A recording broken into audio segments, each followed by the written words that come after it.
Frankie C. What's up? The Epstein files. Still, I mean, we're running strong. If anybody couldn't tell by the red background, that means this is serious. The red background. Oh, man. Yeah. A lot of red. New wrinkle. Did Melania date Jeffrey Epstein before President Trump? One person says she did. What person? Stay tuned, my friend. Stay tuned. Are the files being released in Jeopardy? Yes. This is some bull crap. Meghan Markle exposed for being a fraud once again. I mean, have we gotten tired of this story yet? I'm not quite sure. Now, did you make up that headline, or is that like a legit thing? Well, little column A, little column B, I guess. Pet raccoons. Is that a thing? Of course that's a thing. You know, when we do our shtick where I read a headline and then I immediately don't research so we could talk about it on the air? So we're calling it shtick now and not just laziness. It's turned into a bit. Yes. Okay. Well put. Well, you took that apart very quickly, but yes. There's a guy who claims he is stuck in the year 2027. And he's going tearing it up viral. So we'll analyze that together. That's a weird thing. I know you have a lot of questions. I like that. We got some other assorted topics and such, and we just sprung the news onto Erin C that we're going to play a game at the end of this episode. So you roll that all together, and that's a podcast.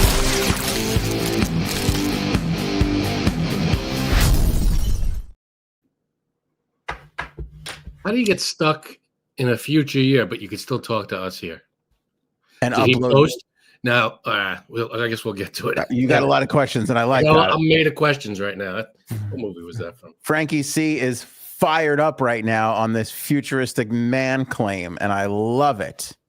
It's just something's not adding up for me. The math is not mathing? Sure. That's what the kids say. The kids say the math is not mathing. Yeah. All right. Our thanks to the Keith Edwards Show, whatever the hell Keith Edwards is, I have no idea.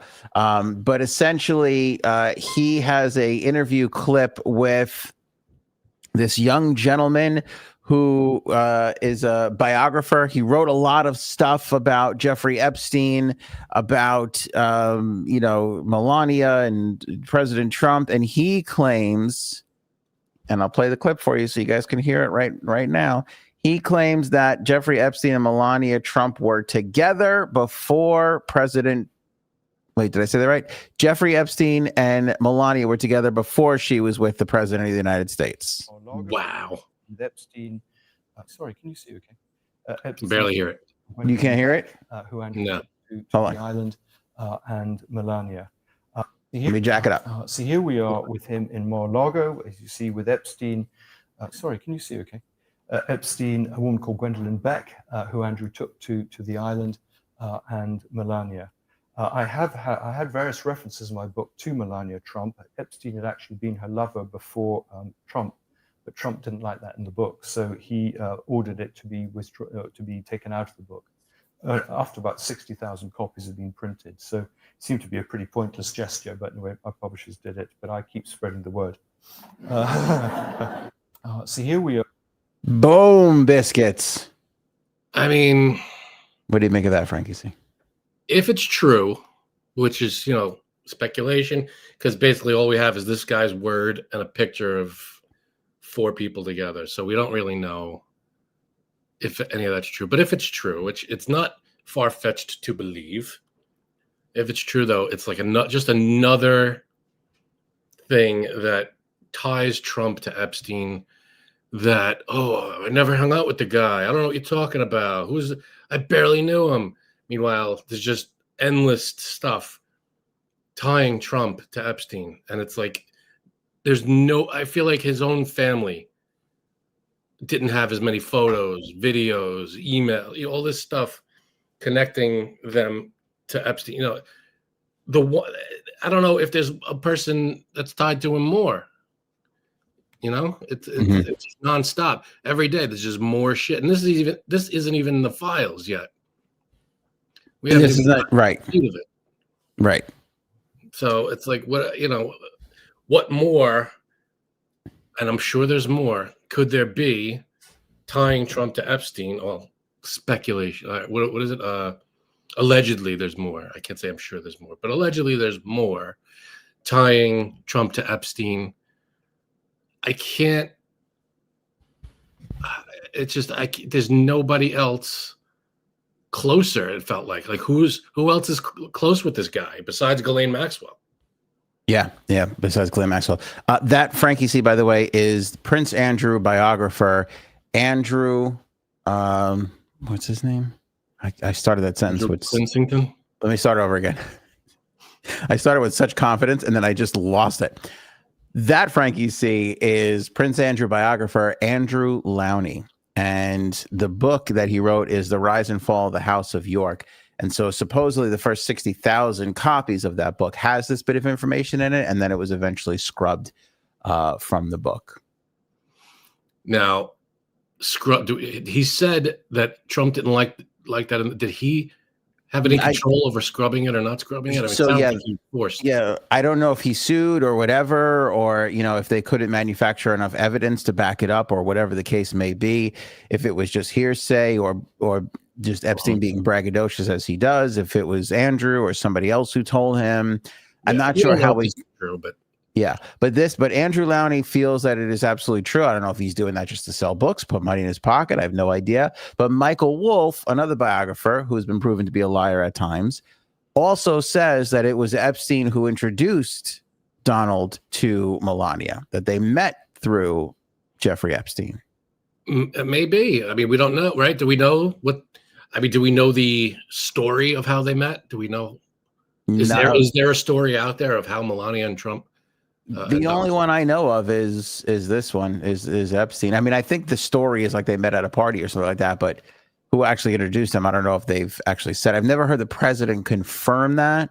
Right. So it's all hearsay and alleged at the moment. But I mean, there's plenty of photographs of them together. And that photograph that was just on the screen that Andrew Lowney was showing, thanks to Keith Edwards again on Twitter, follow him at Keith Edwards on Twitter, was Melania next to Prince Andrew, a young lady, and Jeffrey Epstein. So they ran in circles.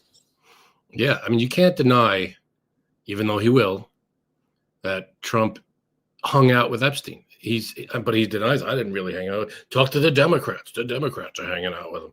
It's like, well, we've got a mountain of photos and videos of you two hanging out. So what are you talking about? Yeah, well, that's his latest party line, is that the two of them didn't exactly hang out together, or that they knew each other. But you got to look more at the Democrats, which, by the way, it's not entirely untrue. It's a half truth. He did hang out with the Democrats a lot of them. I'm sure there's Democrats and Republicans mixed into this whole thing, 100%. But what more needs to be investigated that's not already in the files, and will be made available to everybody? And once that's available, then you go after everybody. But that's the thing.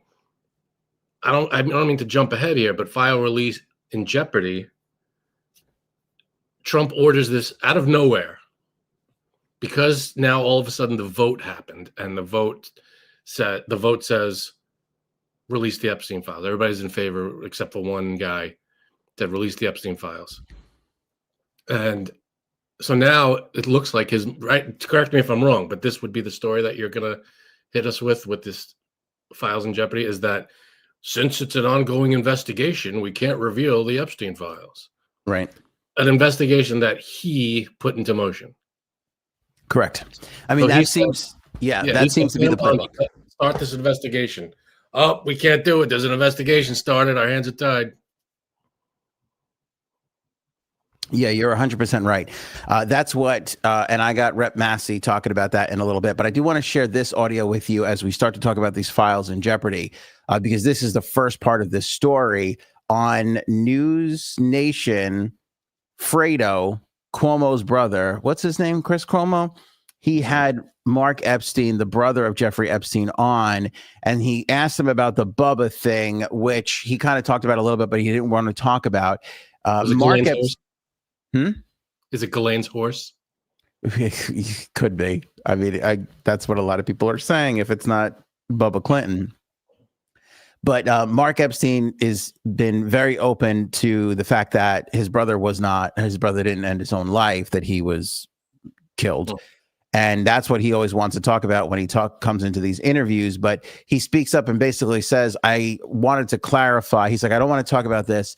He's like, because it was just a private email between two brothers, which again leads a lot of credence to what Jeffrey Epstein was saying, because he never thought that this stuff people would be reading his emails. So I think there's a lot of lies and braggadociousness in there with Epstein, but I think there's also a lot of truth in a lot of the things that he was saying, because he didn't think that this would be world news one day. But that's besides the point. The point I want to make is listen to what Mark Epstein says when he talks about where those files are and what state they're in. And again, this was on Chris Cuomo's show on News Nation just the other night.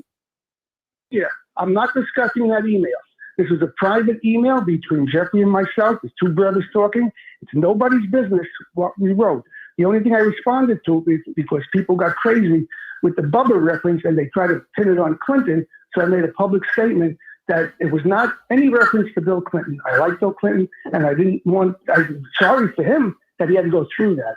But the email had nothing to do with Clinton, and that's my last word on that email. What I do want to talk about is I've been recently told the reason they're going to be releasing these things, and the reason for the flip, is that they're sanitizing these files. There's a facility in Winchester, Virginia, where they're scrubbing the files to take Republican names out. That's what I was told by a pretty good source. So that was Mark Epstein on the Chris Cuomo Fredo show on News Nation the other day. And this is what I said. I think you said, everybody's saying this. Like you taken the 47 days or whatever it was, 60 days of the government shutdown to take the time to go through and pull out anybody who you really want to pull out of this whole thing. And now whatever we are going to get, which I don't even think we're going to get anything anymore at this point. I'll tell you why. Frank alluded to it earlier. It's because like they've sanitized it, for lack of a better term. Like it stinks the state of where this whole Epstein saga is going. And how could they be trusted whatsoever? Because again, I don't know if Trump did anything, and I would even be okay with assuming he did nothing, like to younger people. But you will never, ever convince me that he's not protecting someone or something that did and does not want to be discovered because he's beholden to them for some reason, or they're a huge, massive donor of his, and he's not going to get a dime from them ever in the future again if that person's name gets out. Yeah, no matter who is in the email, there is feels like it's pretty obvious that there's a huge cover-up going, whether it's him covering himself up, Trump, or he's covering for someone else, and Pam Bondi, and all these people are covering, and Mike Johnson, and the rest of them are just delaying, and trying to make this not happen. I mean, I feel like how it's going to play out if they scrub it. So if whoever has, the people that have the Epstein files now, allegedly, if they scrub Republican names or whoever names out of this thing, my hope would be that, obviously it's up to them, but my hope would be that the victims would come forward and say, this is who was in this. Right. This is the name. Here's the names of everyone. This list is incomplete. Here you go. You always have that, right? You have that jackhammer just kind of waiting in the wings of the victims who have said, hey, we'll put it all out if you guys aren't going to put it all out. Yeah, pretty much. Yeah. It's got the president on tilt, I believe. This is him on Air Force One just the other day when being questioned about the Epstein thing, referring to a reporter as a piggy. Sir, if there's nothing incriminating in the file, sir, Venezuela, sir, you have... What the fuck, man? That was courtesy of the Metro UK on TikTok. That alone, 10 years ago, that one clip alone could have ruined a person's whole political career. Exactly. Would have ended a presidency. Would have been like the biggest scandal. The president would have had to come up and I apologize. I was, I wasn't thinking straight. He would have had to make up this whole thing. Now it's not even. It's not even a scandal. It's like he said he insulted a woman, and it'll disappear in a week, and that'll be the end of it. And it's like, how do you? Sorry, I didn't mean to cut you off. No. I just feel like if you're that reporter, there's got to be some kind of repercussion, right? I don't know if it's litigious. If you go to a lawyer and say, "You called me a piggy in front of the whole world on national television." Yeah, I mean, it's inappropriate. Listen. It's inappropriate, it's disrespectful, and it's like, right? Mercury said it. It's disrespectful. I used your word. And, he has every right to have a bone to pick with the media and how he's treated. He doesn't have the right to call somebody a piggy. But listen, I scrubbed it back for a second because I want you to see. Look at his posture when it happens. Watch his posture.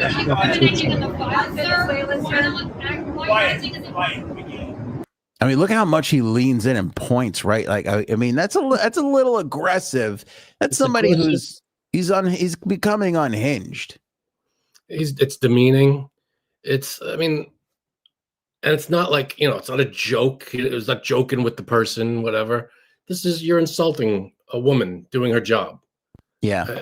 What the fuck are you doing? I don't understand how that's not, nobody gives it. And I bet you if you ask a Republican leader in the Senate and the House, whatever, like, oh, it's just Trump being Trump. It's like, no, there's got to be some kind of humanity in this guy. Unless there isn't, and you just don't give a fuck. I'll say this for the people who are going to claim Trump derangement syndrome. First of all, Frank's got it. I don't. Second of all, people who have Trump derangement syndrome are the people that cover their lawns in flags and their cars and their fucking hats and sweaters. 4D chess. Are you reversing it? You flipping it? Those people that have Trump derangement syndrome. People who don't are the people who want to see him go away.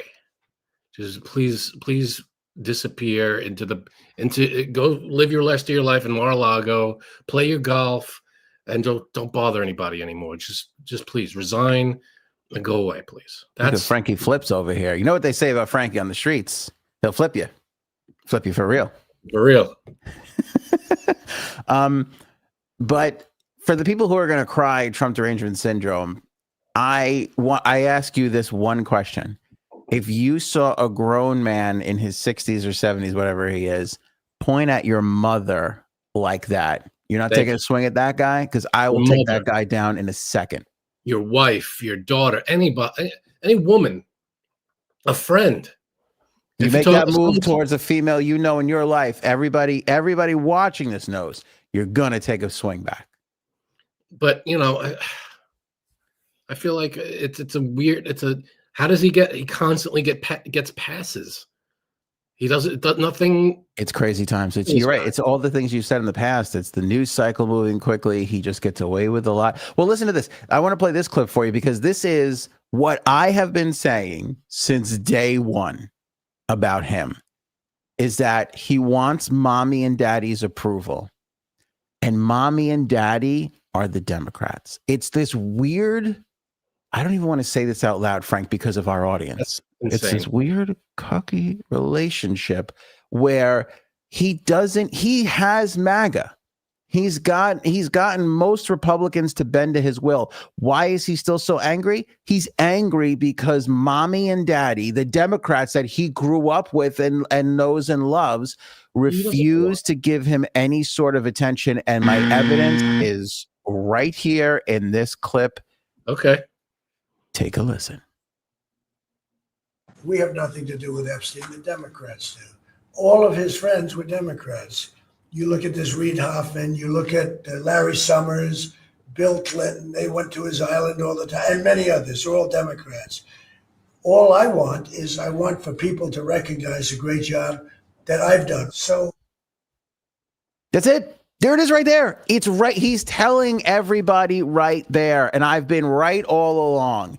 Well, all he wants is mommy and daddy, the Democrats, to say he's right. Every Republican, every MAGA fan will say he's right and he's doing a great job. But who won't? the Democrats, and it you wanna- burns his ass every day that he sits in that chair. Do you want to put a huge hole in your whole theory? Depends where you're going to put it. Don't worry about where. In the middle? In the middle, right in the middle. Yeah, go ahead. He, before he ran for president, was a Democrat. Yeah, I know. So all of Jeffrey Epstein's friends were Democrats.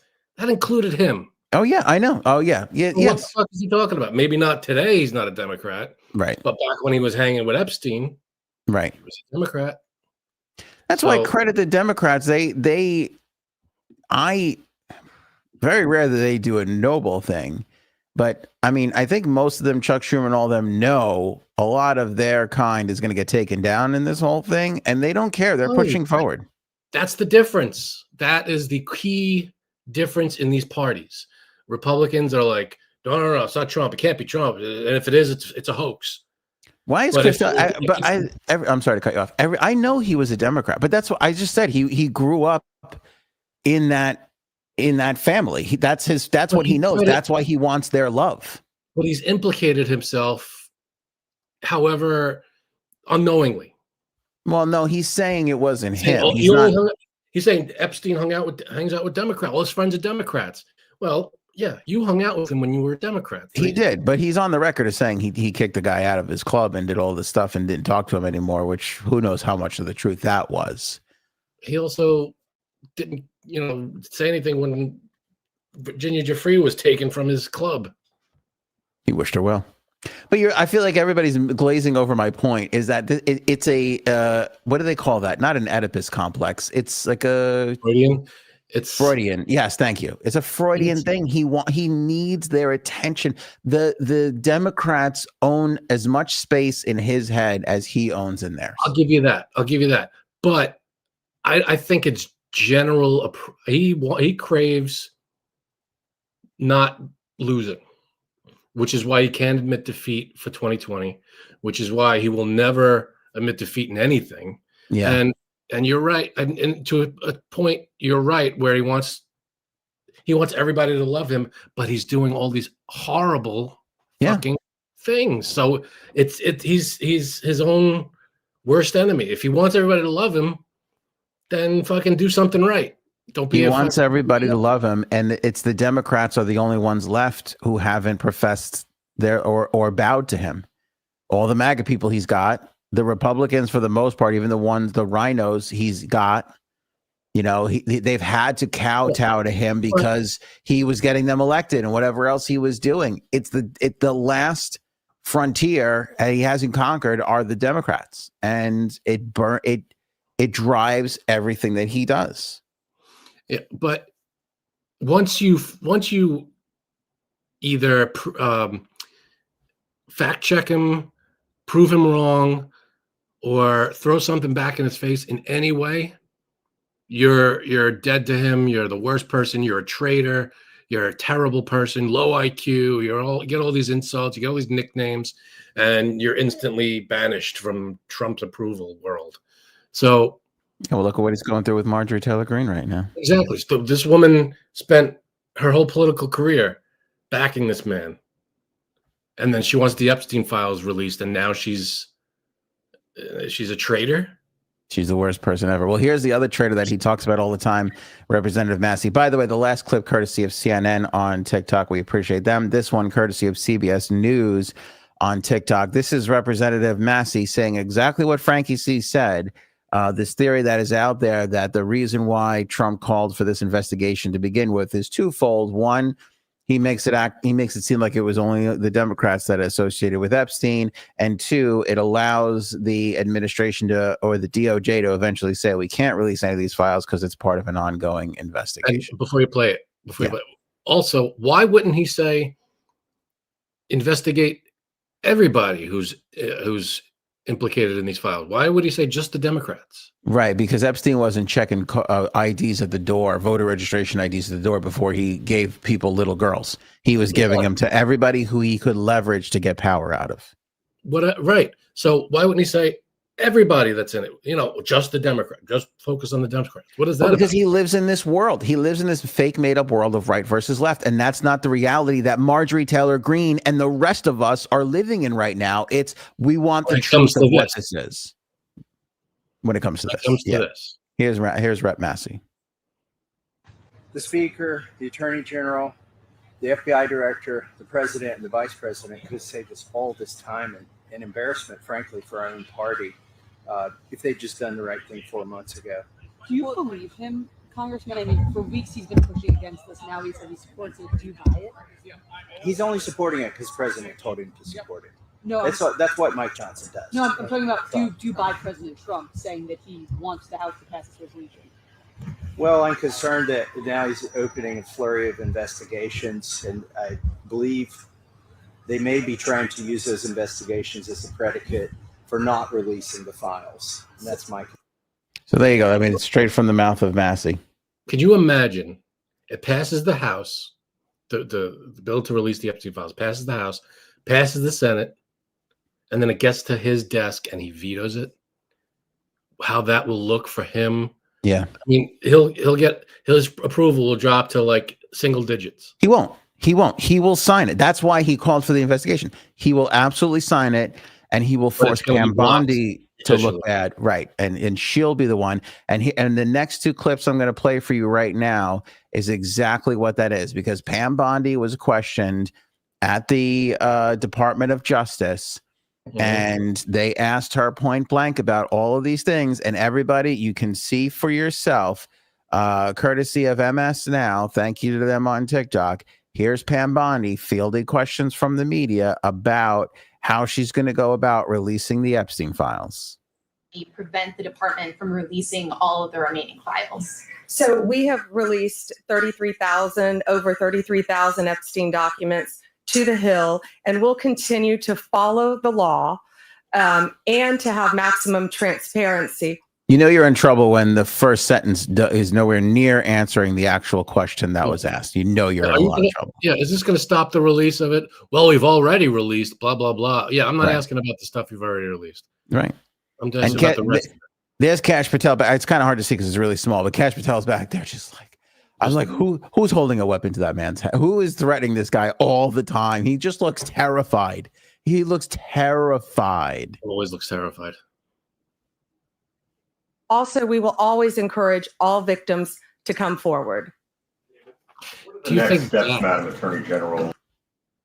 Do you think that is a veiled, hey, victims, I'm not going to be able to do this. You've got to do this. You got to come forward. Oh, like she's signaling 4D chess. I'm giving her the benefit of the doubt here. You're giving her a lot of credit right now. Yeah, I don't trust this woman as far as I could throw her. Yeah, and I'm not on her side. I've seen Frank throw women before. I mean, you would be amazed at the distance he can get.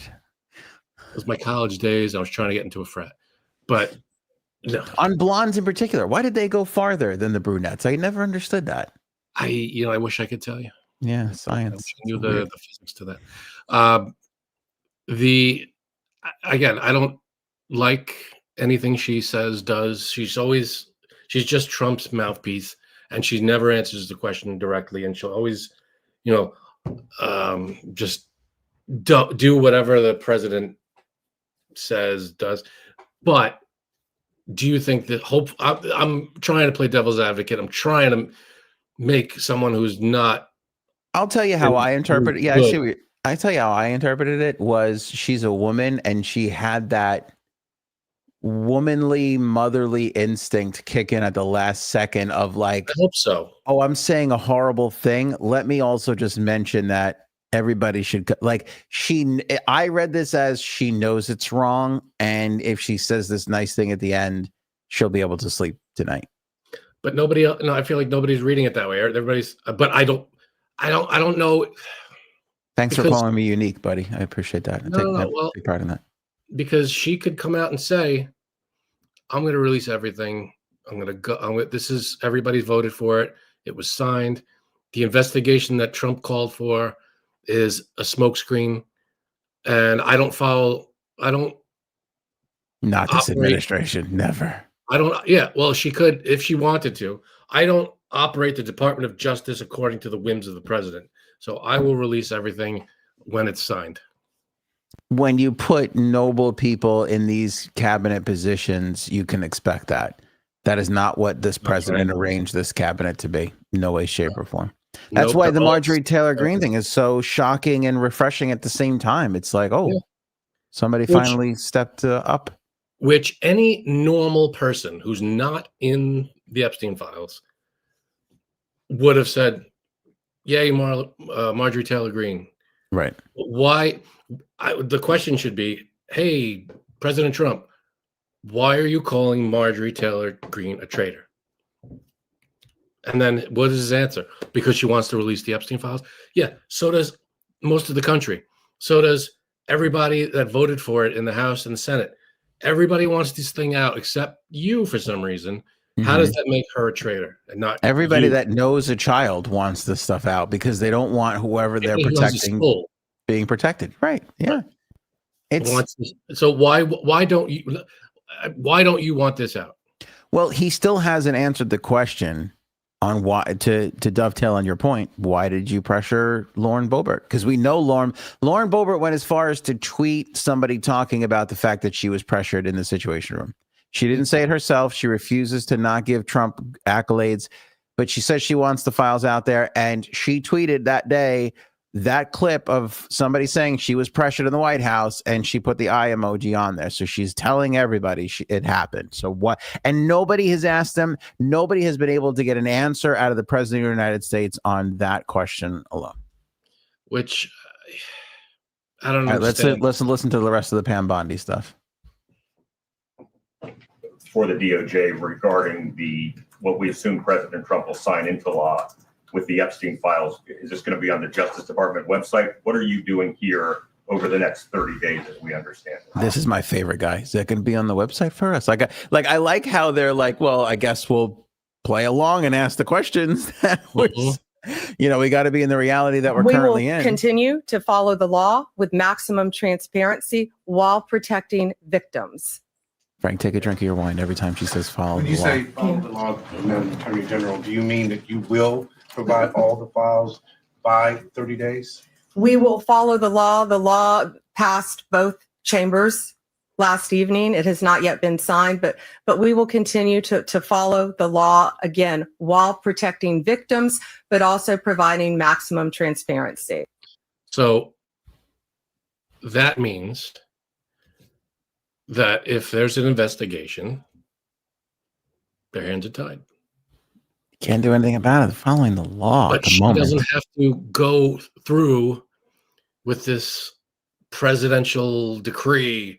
You have to investigate. She could just release the files, and then we'll all see what the fuck's going on. Right?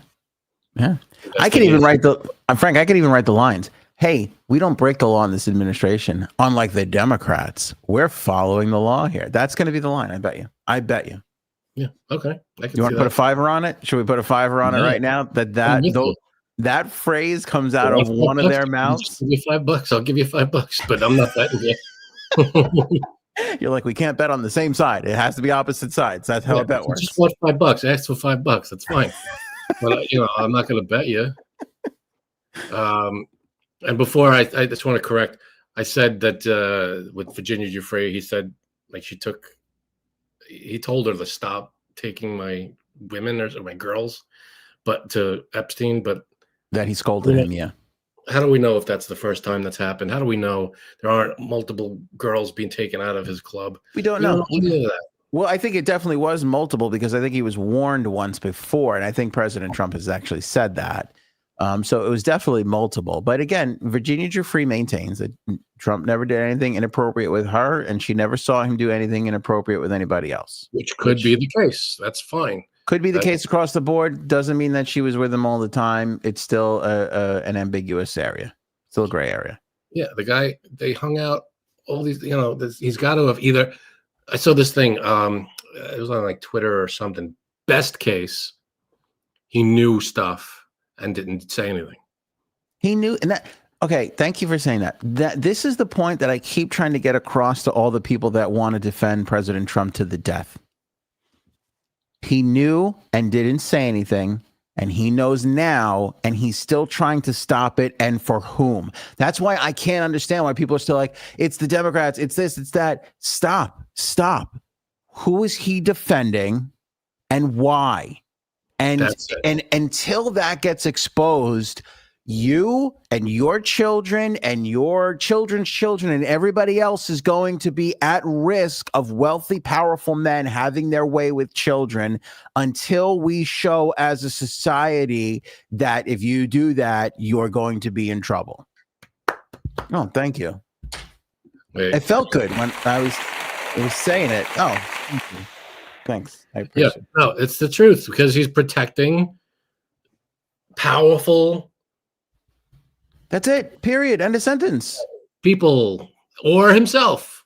That's the best case for Trump. I feel, from that thing that I saw is he knows and he's not saying anything because he has to know.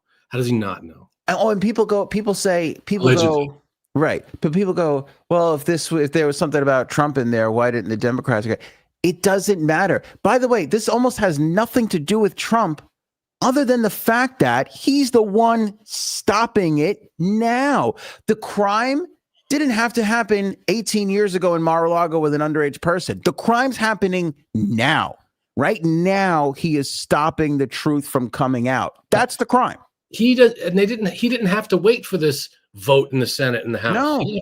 He could have just said, go with it. Yeah. Release it. He could not, let me correct you. He could have not only said that, he could have maintained his campaign promise and said that. Yeah. But hey, Trump keep a promise? What did we expect? I'm still waiting for that $2,000 tariff check.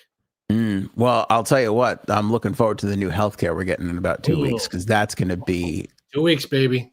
Amazing. Every 2 weeks, I go, no, it's 2 weeks away. It's about like 2 that weeks. sign in a bar. You ever see those signs? Free beer tomorrow. That's good. What this is. Yeah. Great healthcare 2 weeks away. Yeah. By the way, that $500 I owe you, I should have that in about 2 weeks. So check back with me because I'm pretty sure in 2 weeks I should be good. Pay you back. I got it. 2 weeks. Thanks, buddy. Yeah. Speaking of following the rules, that's this guy right here, Mike Johnson. Take a look at him in a press conference earlier today, and we thank Trump has got him wrapped around his finger. Thanks to Adam E. Media on Twitter for pulling this clip of Mike Johnson discussing the Epstein files. All right.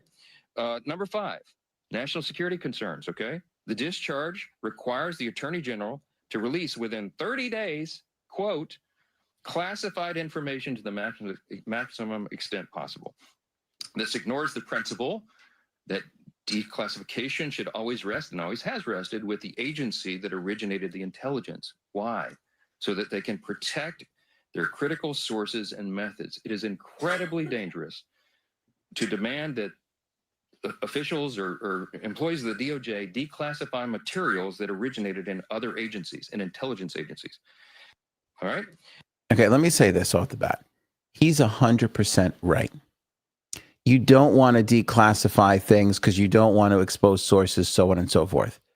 What he doesn't understand and what the president doesn't understand is you forego that when you do exactly what you're doing, which is put the American people in an awkward situation where they have to fear for their children's lives because if a billionaire wants to do something to them, they can get away with it and be defended by all of these people right here.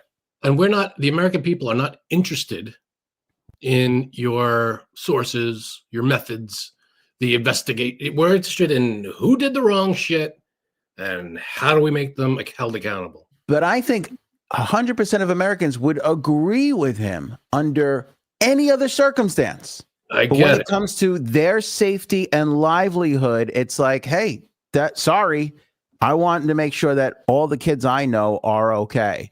And you're not doing that right now. So you can take your classification BS, turn it sideways and stick it right up your ass because it don't play anymore. You work for us, pal. Yes. We tell you we want to see these things.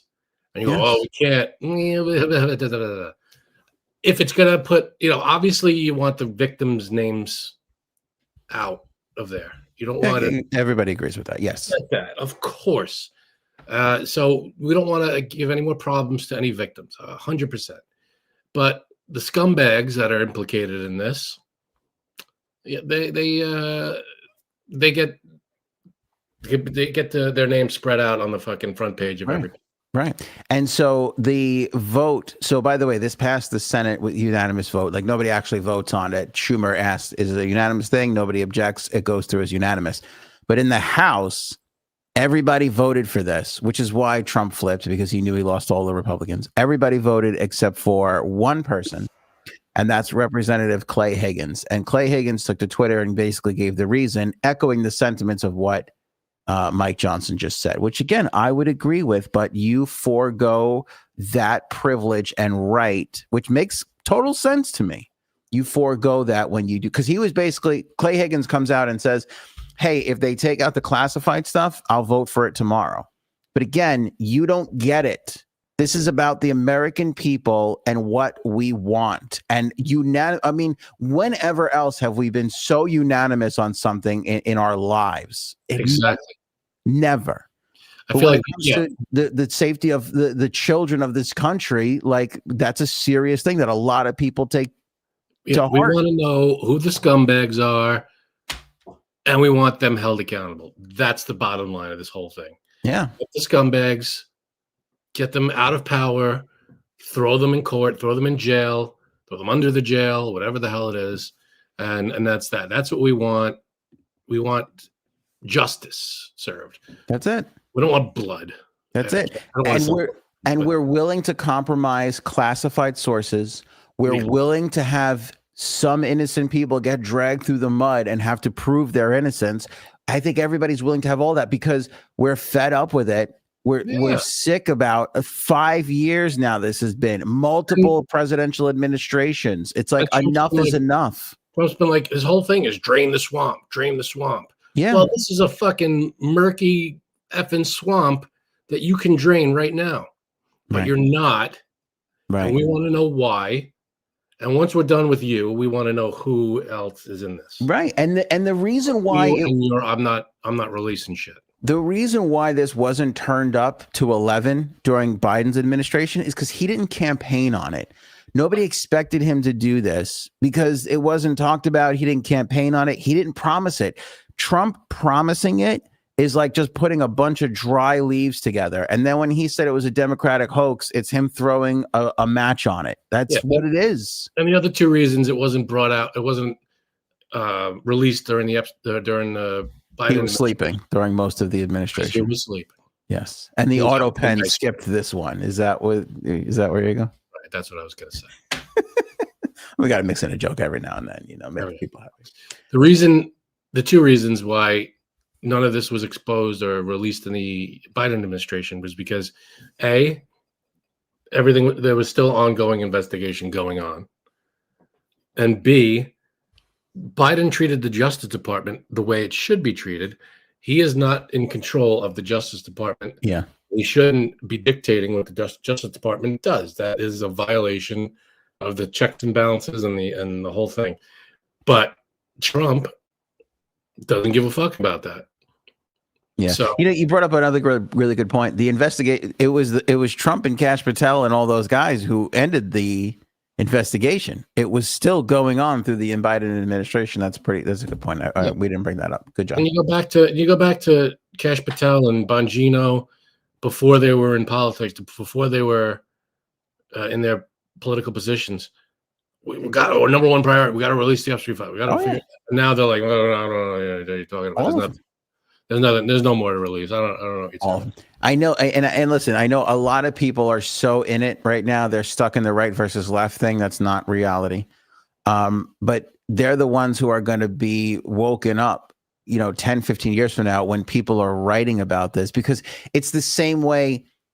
It's the same way documentaries and books and everything about the Kennedy assassination. You start to look at what the CIA did and what this thing did and what the Secret Service, you start to look at all these things and you go, how did this all, how did they let this happen? We're in it right now. It's happening right now to us that 10, 15 years, 20 years from now, we're going to be watching documentaries and see unredacted evidence come out. And we're going to be like, wow, this was the craziest cover up that our country has ever seen. We're in it. And we're in it right now. I have so much, Frank, on Larry Summers. Larry Summers went to Harvard and was in front of a classroom and he was like, I know you guys are disappointed in me. He talked about all the stuff that came out about him, about Epstein, which, by the way, for those of you who don't know, there's emails of him referring to a woman, hopefully, definitely a female, about what, oh, you see her or whatever, hook me up with her. He was looking for advice or whatever it was. And then he went back into Harvard and was like teaching a class. He's like, I don't want you to be, he's like, I pulled back from public life, but I'm here to teach. And this, don't worry about my communication. I'm like, how did everybody in this class not walk out? I would be like, hey, thanks, pedo. I'm out of here though. You can fucking fail me all you want. I'm not going to stick around and listen to you pontificate to me. What was it on? I forget which, the Daily Show or whatever it was. I think it was the Daily Show. They were saying like he was asking Epstein for advice on how he can get a girl. Yeah. With this girl, whoever the girl was. Yeah. But no, sure she was of age. Sure everything was above the water between those two, as most things with Epstein was. So, I mean, again, there's so much information. Like every time there's something released about the Epstein, like these emails, it's a huge revelation. It's like, holy shit. It's never like yeah. And then that's just this stuff. Imagine what the hell else is. What else is out there? Well, the other big thing out there is Epstein suffered from micro. Yeah. And I'll tell you what's crazy. One of the victims described it as like a tiny lemon, which is a weird. Lemon is a very, like, I didn't think I could. Every time you don't think you can be more disgusted by this Epstein stuff, and then somebody goes out and goes, "Oh, it's like a tiny lemon." And it's just something about that that's so unappealing. But it was just a couple of days ago, and it almost made our show. It almost made the rundown. In fact, I had it in there and I took it out because we didn't have time. But they discovered like DNA evidence from Hitler. I saw that, yeah. And they were able to determine that he suffered from it too. So don't make fun of men with small, what's, because it could cause a lot of problems for a lot of people. Evil fucks. Yeah. Who knew a decent size Wawa is what you need for happiness? But I get it. They're angry. They're upset. They're, Well, you gotta, don't be. You don't have to be a fucking sociopath. I know, but could you imagine de-pantsing all your life and people are laughing at? Frank doesn't know that. Frank's a fucking tripod from what I hear. That's the word going around the locker room. That's what the ladies talk about. I need new sound effects as well. Yeah, no, they're good. I like you only having 4. That's it. That's all I got. I rotate from that. Forces you to be creative. I'm trying. Frankie C, Meghan Markle embarrassing herself once again. I have to point again, whenever she gets into these situations, I have to point it out because, again, this is how Epstein stuff. If there would have been a me for Epstein years ago, the way I treat Meghan Markle, we wouldn't be in this mess. You know what I'm saying? I think run that by me again. I think that makes sense. Go back and read it. I don't know what the fuck you just said, but there were a lot of nouns in there that I'm saying if somebody took interest in Epstein back in the day when it was happening, the way I've taken interest in Meghan, we would have avoided a lot of bad situations. I got that. That's the other sound effect I have. But the point is, Meghan Markle, a couple weeks back, she shows up at Paris Fashion Week, and everybody was like, "Ooh, like Meghan's, again, she's exclusive, she's A-list, she's this, she's that." Turns out she invited herself. She contacted one of the designers and was like, "Hey, can I come to your show?" Now, you might be thinking, well, that's not a big of a deal. Hang on. Fashion shows are exclusive invite only. When you go to Fashion Week, that is like cream of the crop. Like, you've got to have the invite. To call somebody up and be like, "Can I come to your show?" is the height of no decorum. They could have said no. They could have. Is that how it works? Do the people who show up to these things, the people who are invited, are they all called and invited, or do they have people? Do they have their people call and say, "Get me into that fashion show"? Okay, great question. And let me answer it for you this way. I don't doubt that there are people that try and wiggle their way into those shows. They're not at her status and stature. I mean, this is like, come on. She's married to the royal. She's married to a prince. She's super fit. Like I get the intern or the executive struggling to. No, but I'm saying if you've reached this level and people don't want you around, don't go inviting yourself to things. It looks tacky and shitty. And by the way, I'm not making this up. Across the board, the reviews are like, how could she have done that? And she admitted it. She admitted to it. And she tried to swing it like, I was such a big fan of his and I was happy that we were able to connect and make it all work. Like, and the designer was all like on that same level too. But everybody's like, she literally called him up and was like begging to come to his show, which is not the first time this has happened. There were rumors that she begged to go to the Jenner bash. And then it was embarrassing because she had to ask them to scrub all the photos because the royal family was pissed because Harry's trying to put his life back together with his family, and she just doesn't give a shit because she's trying to sell a $64 candle. You done? Yeah. Sorry, my thing is, got on a little thing there. If this were literally anybody else, an actor, an actress, whomever, and they called and said, I want to go to this fashion show. Do you have a couple extra tickets for this fashion show? Right. You would be like, you wouldn't even blink an eye. You wouldn't care. That's not necessarily Meghan true. Markle, no, she wanted to go to this thing. If I found out that it was, I mean, if it was, who's the biggest actor? Sydney Sweeney? If I found out Sydney Sweeney called and asked to go to something, I would be like, that's tacky. By the way, I'm sure people, you have your people do it. She did it. Right. So it was almost like, how could the guy say people in? What do she's on the same level as us. How could he say no? Because basically it's not that he's saying no to her.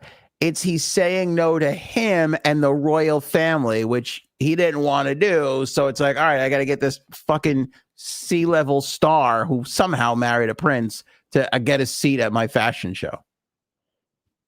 Fashion show at lunch. To be fair, yes, it is a bunch of press for this fashion. What fashion show is this? It was Paris Fashion Week. It's first of all, it's huge. There is no. I get what you're making a good point, and I think you're right. I think that's probably ultimately why he was like, all right, I guess we'll get some press out of it. But it's Paris Fashion.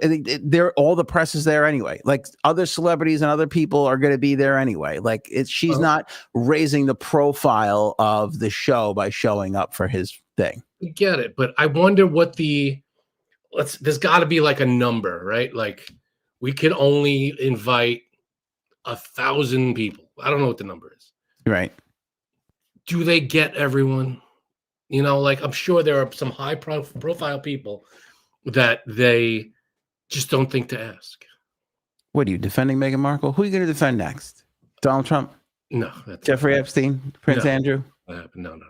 I'm defending someone who just wants to go to a fucking party, and you're giving her the business here. You used to be a meta character. Now I feel like I don't even know who you are anymore. Are you? You know what? I'm going to start calling you, Frank. What's that? Mike Johnson. That's what you are. You're Mike Johnson. Start with that shit. You're Mike Johnsoning this as we speak. The whole crowd is against you on that one. Remind me in the other sort of topics and such, we have to talk about The Simpsons. That didn't properly make the rundown. Okay. Quickly, what do you think about this? They're saying that because of their dexterous hands, raccoons are attempting, like in a evolutionary way, are attempting to become domesticated animals. I've seen videos of people with raccoons as pets. Yeah, like there was a study done, and they're saying that they're so comfortable in human environments. The study finds that raccoons living in urban areas are physically changing in response to life around humans. an early sign of domestication. Okay, I'm fine with that's fine. What are they? What's physically changing about them? Because I feel like they've always had little people-looking hands. Yeah, this study goes on to say like just the behavior, the fact that they're well behaved, they're not like attacking dogs or That's cats. good. I have no problem with this. That's good. Yeah, and they're trying to be like, and they're like discovering that if they're like calm and out in the yard, like guys, cool it. We might be able to get in on this one. Hang on, guys. Don't attack the cat. We got a chance here. No, it's funny to say, but it's like it's really true. Like they are recognizing, like, oh, if we're nice to these things, humans, they'll feed us. I see no problem with that. And if they're smart enough to think that way, love it. Would you get a raccoon? Now let me ask. Let's ask Frankie C. Frankie C, who takes all the animals in, who has been known. I have one dog. Well, you've been known to care for a possum or two. Have them For stay in your about house. 10 hours. Yeah. I cared for a possum for about 10 hours. Yeah, and I would have burned my house down if I were you, but you're a stronger man than I. Would you have a raccoon as a pet? Because I don't know. I'm going to need a couple of decades, maybe a century or two to pass by before I would trust a raccoon. I would want, like, if it was a baby raccoon and I raised him or her.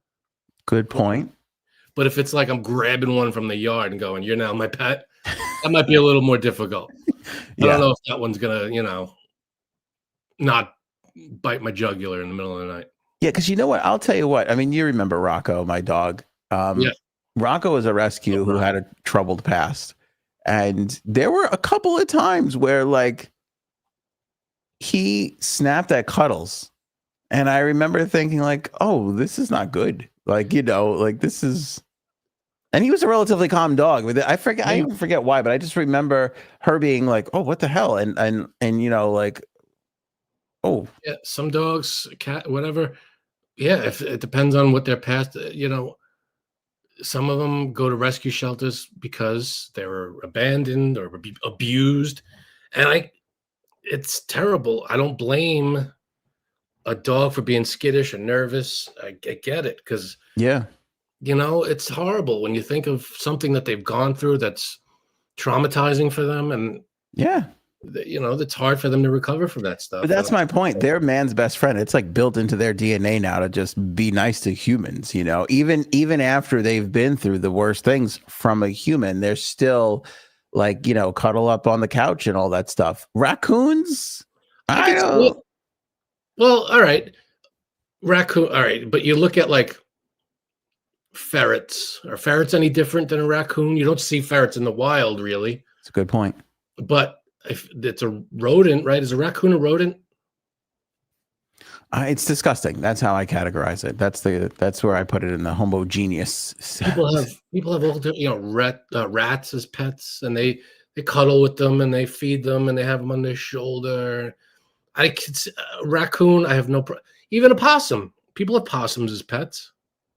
Again, it might not be the possum you grab from a tree in the park, but it's going to be a possum that's maybe you raised it when it was a baby. You made a good point. That's where all the crazy lion people come in. Like they get them as cubs, and then that's the only shot you have at not getting mauled. Even gorillas and stuff like that too. You got to get them young. You got to get them used to you young. There are. I guess there are certain. I don't know. Like there are some animals that like possums and raccoons that could be domesticated, and because they live in the neighborhood. They're not. A lion is. It's inherent that they're like in the wild and they're fighting for their food, and that's like that's in their nature, I guess. Yeah. So you can't really. I mean, I guess there are some domesticated lions out there that live with like trainers and zoos and shit, but to have like that in your house is a little. That's unrealistic, for the most part. But like a raccoon and a possum, I feel like that's doable. That's believable. People, again, I've seen videos of people with raccoons and they live. I saw a video today before I was flipping through Instagram and I saw a video of a raccoon with a cat and they're, in the house and they were just wrestling or playing. A skunk. I saw a video today of a skunk. People have skunks as pets. What kind of algorithm are you on right now? What are you doing, man? Yeah, pets. I don't know. Funny pets doing crazy shit. It's and there's people that raise. I don't know if I don't delve into their lives, so I don't know if they like return them to the wild or something. But they have raccoons like from babies. They feed them, they raise them, and they have pet raccoons, and they have it in like I saw one that they had it in like a those cat apartment looking things. They're like Yeah. they have like the holes in the thing, and they climb on them. Yeah. Raccoon in there. Oh, not a raccoon. Skunk. Skunk. I don't know if they have the stink gland removed or whatever, but that's crazy. And squirrels, skunks, these are not pets. These are not. A hamster is big. The hamster is the nicest skunk out there. So you're like, all right, that'll do. We had a hamster. My brother and I, when we were kids, we had a hamster, and when we got it, we didn't know it was pregnant. Oh no! And hello, all of a sudden one day, we were like, it's getting bigger and bigger. We thought it was just getting bigger. It was a big hamster, and then ba-boom, ba-boom, ba-boom, popping out fucking. Do they have a litter? Yeah. It was a sight. We were like, holy how many? shit. It was like 10. I don't remember. It was such a 30 years ago. It was got to be. There were probably like 6 or 8 of them. I don't remember. So I could just picture you as a little kid, like, Mom, I didn't do anything. I didn't do it. I don't know what happened. I don't know how. The hamster broke. I don't know what happened here. The hamster broke. It started spitting out jelly beans. I don't know what's going on. I didn't feed it jelly beans. I don't know where these things came from. Were you trying to blame it on your brother? It was him. It had to be him because I did nothing. I don't eat jelly beans, and this is what I don't eat jelly beans, Mom. Now all of a sudden there's jelly beans. They got feet. I think they're going to start crawling around. It's a whole big problem. I do eat jelly beans, by the way. All right. If you ever get a pet raccoon, promise me you'll name it Rocky Raccoon after the great Paul McCartney song. Is that a little too obvious? A little too on the nose? I don't know. Maybe. Simpsons, Frank, or The Man Stuck in the Future? Where do you want to go next? Let's go Man Stuck in the Future. Okay. There is, because both of those stories are stories that I read the title only and I didn't research. Ant didn't do his research. Okay, so you can't call me out. What else is new? There's a guy on TikTok. He has, right now as we speak, 9.6 million followers. And this is all Spanish. His name is Javier. Mi nombre es Javier. I think that's my name is Javier, right? I think you're right. Thanks. And he claims that. Yeah, good. Thank you. He claims that. Oh, you should get more wine, though. You should definitely get. If I'm going to have a shot at winning the game, yeah, get some more. Yeah, let's get a second round for Frankie C. Come on, let's get the big dog in there. It's Wednesday. He's having it's Wine Wednesday, is what it is. You got to keep the train rolling. My arm has been twisted. Alliteration. You can't. Alliteration is kryptonite to a radio guy. He can't Once resist alliteration or a clever rhyme. That's it. It's over. That's the genius behind the marketing right there. All right. So anyway, his name is Unico Sobrevivente. I thought it was Javier. Well, his name's Javier, but his account is that. Thank you. And thanks, hon. And we are refilled. What he's doing, oh, cheers. What he's doing essentially is going around and filming himself in all these famous locations that would have no way of being completely empty, but they are empty. And what he's saying is he's stuck in 2027 and that the world has been completely wiped out. But except for him. Except for him. TikTok is working. And his TikTok is working. That's him and a few select engineers at TikTok who are just keeping the train going. We got to make sure this guy gets the message back to 2025. Keep Javier going. Don't stop Javier now.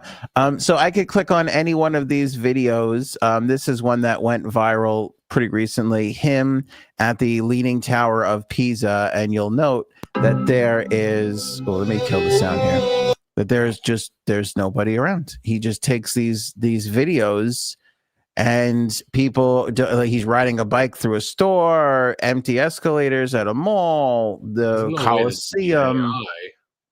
A police car. Huh? That shot of him walking by Leaning Tower Pizza looks fake as shit. You think so? Watch. That looks fake. Watch the Leaning Tower of Pisa coming up next. Yeah. That is so fake. You think it's fake? Yeah, of course it is. I don't know. I mean, either he's selectively like picking these spots. Like, all right, for instance, I'll give you one that I did not believe whatsoever. He goes or to he's like selectively picking because it looks like these spots are either really early in the morning or really late at night. Well, in terms yeah. of sunset or sunrise. Maybe not really late, but This is him at a soccer stadium, and I'm like, this isn't impressive. You can go to any stadium when there's not a game, and it'll look exactly like this. exactly. That's ridiculous. But he has gained like such traction. Like I think I want to It's a fun say gimmick. I like the the gimmick that he's got going. Fine. It's a fun thing to explore. But if anybody takes it seriously, then I worry about your sanity. And your yeah. I think again, I'm not great with. I think is this the Vatican? Oh, there's a bird. Saw a bird. Does that count? There was a bird, but there's no people around. Yeah, for this half a second shots that he's doing. I saw somebody's theory on this was that he filmed all of this stuff during the pandemic. That he just went around. Yeah, started filming 100%. stuff around the pandemic, or it's AI. But everybody's kind of like, how is he doing this at all these places that we know are like just populated always? Why was the parking lot full there? Where are those? Well, there's cars. I mean, there's cars around. There's things. There's infrastructure. There's stuff around. We just never see another human being in any of these videos. They did this the same way they filmed I Am Legend 28 days later. Right, but okay, if that's the case, then he's paying millions of dollars to shut down streets and public locations. Maybe not the same way, but if he filmed these locations, like he just takes a shot like this, I'm sure he could ask AI or get AI to say, digitally remove all the people. I don't. Yeah, I do. That's what I think. That's a great guess. I'm not sure that AI can do that in video this cleanly. I don't know. My photo, and I have not an old phone, but I have like a 3 or 4 year old phone here, and it's Samsung. Right. I could take people out of pictures if I wanted to. But pictures are different because they're not moving. That's easy to do. Anybody can do that. These are moving. What do you mean? Who says these are moving? We can see panning. Maybe some of them are pictures, and he's just panning through it. No, I mean you can tell the difference between a picture and a photo. Like things are moving in it. Show me another picture or photo. All right, let's see here. Another video. Maybe it's a green screen type of deal. That's a person. Yeah, what I think. No, I think I clicked on something else by accident. Right. Sorry. Why isn't he showing his face? He doesn't show his face. I don't know. It's the mystery of the future. It's the future. It's kind of a brilliant move. I mean, if this was a TV show, we would all watch it. It's great. Like the first few episodes of The Last Man on Earth. It's a guy, nobody around. I mean, who's to say this isn't because they're so quick. Most of these are just literal half seconds. Why can't it be those photos that move for a minute, for a second? Mm-hmm. I forgot what they call them in your photo gallery. They could be like moving for just a couple for a second. Like live photos, yeah. Yes, that's all it seems like to me. Because if it was anything real, he would walk through the whole place in one long video and say, "Look, no one's around." Completely. That's a good point. Why don't you put out a 10-minute video of you walking around and seeing absolutely nobody? By the way, there was a video with people in it before, but that he labeled as a throwback to when people were around. Okay. What year was that? 2025, I guess. I don't know. Okay. I don't know. Is he getting cashing the checks this year, or does he have to wait till 2020? The check's no good from his TikTok account. Yeah, because he can't cash them until 2027. And also, like, go to a convenience store and pick up the newspaper that says the humanity's worried about getting wiped out, like that kind of thing. Where's that? Come on. Yeah, it's a fun gimmick. But look at this. Every video is in the millions, if not the 900,000. Like, he's like crushing it right now. I could do I'm sorry, but Obviously it's bull, but I feel our big question is, how's he doing it? How's he doing it? Yeah. I like the theory of the pandemic, but I feel like to have all of these, it's pretty good. But again, I think the clips being so short helps, and I think AI probably has something to do with it. Plus, he's covering up a lot of sound with the eerie video. You don't hear anybody. Right. Yeah, maybe you're right. Maybe it's like a combination of the two, where he's going, or like what you said before, he's going early in the morning. He's scrubbing out a couple people with AI, And what does he say happened? Something happened where everybody's gone. Does he know what happened, or is he guessing? Yeah, I don't know what it is, but he's basically like, hey, help me. I'm stuck in the future, and society has been wiped out. I'm alone and by myself. It's like kind of the gist of it. Yeah, that sounds like, here's a fun page that it looks like I'm stuck in the future. Well, he's caught the attention of the world because he's up to almost 10 million followers at this point. And I don't know, it's kind of an amazing little feat that he's been able to pull off. Yeah, I think it's a clever video. I don't want to say, I guess, gimmick, but like just a fun, hey, look at this the Coliseum. How cool is that? It's empty. And he just said, hey, it looks like it's abandoned. I'm stuck in the, and he came up with a clever gimmick. That's what it seems like to me. Like, look at this street. It looks like a London street that I'm assuming is an incredibly busy street normally. There's nothing. I mean, maybe he's replacing the sky. Maybe that's the trick. It's like kind of early morning and he just replaces the sky a little, or catches a cloudy day where it's like, this could be 4 o'clock in the morning, or it could be 11 o'clock in the afternoon. There's some cloud coverage and you'll never know, It could be maybe it's not a busy street. I don't know. What the hell do I know? I don't know anything about this street. Maybe we should start doing this. Maybe I'll wander around the streets of the Hamptons and be like, look how empty it is. I'm by myself. I think we could pull this off. I'm stuck in tomorrow. Everybody's gone. Let's keep calling it tomorrow. Yeah. You know what? He's stuck in 2027. I'm stuck in 2028. Oh, shit. All right. You should start that account. You should be like, I'm stuck in 2020. I killed Javier. I found him and killed him. And then I got stuck in 2028. And now I can't get out. Because I'm 3 years ahead of you, bitches. All right, Frankie C, I feel like we just did this story a little while ago and it was BS. But it's popped back up again. I don't know if it's the same story or if it's a new one. Simpsons? But the Simpsons have killed off another character and said that they're never coming back. Is this 2 now that we've gotten? The second one. Yeah, second one. They're dropping like flies. The first one was I forget. I'm not as up on the most current Simpsons as a lot of people, but the one before this one was a barfly, one of the guys that sits in Moe's Tavern. Oh, I love those guys. Yeah, so there's one guy that's there that you really never hear him talk. They killed him off, I think, the beginning or the end, within the last year. Oh, Larry the Barfly Dalrymple? That's it. Gotcha. And he's, if he had an episode, or I don't remember it, but he's always like a background guy, whatever. Now, this person who was killed off in this one, it was... Ready for the spoiler? Yeah, I know who it is. I just can't think of it. Church organist? Yeah. Okay. Alice Glick. Mrs. Glick. Yeah. She was in a bunch of episodes that, she's just there and she's Mrs. Glick. And there was an episode where this was in the early seasons, maybe 4 or 5, where Bart replaces her. She plays the organ. Bart replaces the song, the music sheets with Inagata Davida. She's playing for like 10 minutes and everybody's like sweating and passing out. And she's like nailing it and it's great. So yeah, she's been around since pretty much the beginning. So that's pretty funny.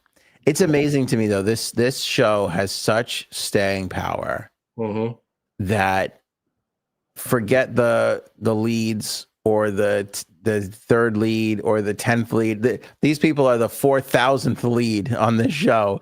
And people are like, this is bullshit. How could they get rid of Mrs. Glick? I love that. She was such a great background character. Like, people are pissed Yeah, because it's like you don't want.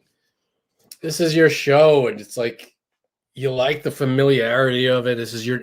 If you feel like it's your, you can relate, and it's your neighborhood, and you know all these people, because it's such a Springfield in the Simpsons world is such like a tight knit town. Right. Everybody, and whenever there's something going on, literally everybody in the neighborhood's involved. Yeah. Yeah. So it always feels like everybody's part of it. But none of them have gotten older yet. Miss Glick has died of old age. Is that how she died? Old age? I don't. I'm assuming just because she's really old. But I don't know. Well, how did the other guy die? Do you know how the barfly died? Liver disease. It could have been. Should have been. I mean, that's insane. That one I don't know. Secondhand smoke. I mean, it's got to be something like that. I mean, something kind of crazy. Yeah. But they're all good characters. They're fun characters. It sucks when they kill one off. It sucks when they go so young in the animation world. It's really. Hey, it was a huge. I remember when Uncle B reminded me. I remember when Ned Flanders' wife was killed off. Oh yeah, that's right. That was a big deal when it happened. That was, geez, had to be. It's like 15, if not more, 15, 16, 17 seasons ago. Mm. Ned Flanders has been single. He's been dating. And there's stories related to that. But yeah, that was a huge deal when that happened. I don't want to put a spoiler out there, but the Ned Flanders eventually winds up filming himself roaming around Springfield by himself in the year 2027. So just look out for that. Be a good episode. You should write. I should write it. You know what I would love to do, and then they've probably done this already. Have they done like a documentary where just all the background characters talk about like just the weird, like you could do a whole show off of just these background characters, like almost like Ricky Gervais did with Extras. You could just make a whole show about that. Yeah, could be. I mean, they have done like spin-off episodes, right? With like maybe not like the really deep cut people, but like Mo the bartender and Chief Wiggum, the secondary characters. So they did that early on, like the 7th season. Yeah, because nobody thought it would still be. I mean, do you think they just walk into the writers' room and go, "What the fuck are we gonna do now? We've literally done everything." Yeah, they're all there for them. I mean, they're just like, do you see what we're getting paid? We'll figure it out. Like, well, they're just nobody's there because they're like, we have to finish telling the story. Like, this is the exact opposite of Jerry Seinfeld. Yeah, well, that's the thing with The Simpsons. It's when it came out, and every year since they do, I guess, topical. Some of it's topical, but what's going on, movies that are coming out, they kind of parody those. Mm. So I think that's a lot of how they. I mean, in the beginning, it was a lot of insular stories about the characters and the families and all these things. But then as the years kept going on, and we already knew the characters, we don't need more background info. They started getting into like movie parodies and crazy out there stories, and so it evolves. I think the especially this show, it's been on for what, 36 years 30. Oh, it's insane. I never thought when I first saw the craze of Bart Simpson, and I feel like we all had Bart Simpson shirts, that one day I would be talking to my child about The Simpsons. Yeah, hey, that they could still watch new episodes of something that you were watching new episodes of when you were 10. Yeah. I mean, it's unbelievable. Did you see this little quick thing before we get the great Erin C in here? I think this is real. I think they're putting out like a real thing where Family Guy is going to put out a Christmas special. Okay. And it's a Hulu exclusive holiday special, Family Guy. Disney's, Hulu's, Family Guy's, Hallmark Channel's, Lifetime's familiar holiday movie, November 28th. They've done that. They've done Disney. stuff. Yeah, they've done stuff like that. Family Guy has done exclusive holiday stuff recently. Yeah. But yeah, I could see them doing that. I think they're making fun of the fact that like Hulu is on Disney, Hulu's Disney now, Disney's on Hulu. Like none of I hate it. Can I tell you something? I hate it. Why? I like that it's combined. I want it all to be combined. Then combine it and make it one thing. That's what I want. But I go on HBO because, by the way, I pay and they suckered me into the pay for the 3 streaming service package. So I got Hulu, Disney, and HBO. I pay for them all together. And now I go on HBO and I go, there's nothing here I want to watch. And I go on Hulu and I'm looking at the same shit. And it's like, watch this on HBO. Like, I just came from HBO land and I didn't like anything there. That's why I came to Huluville. And now you're telling me it's the same thing.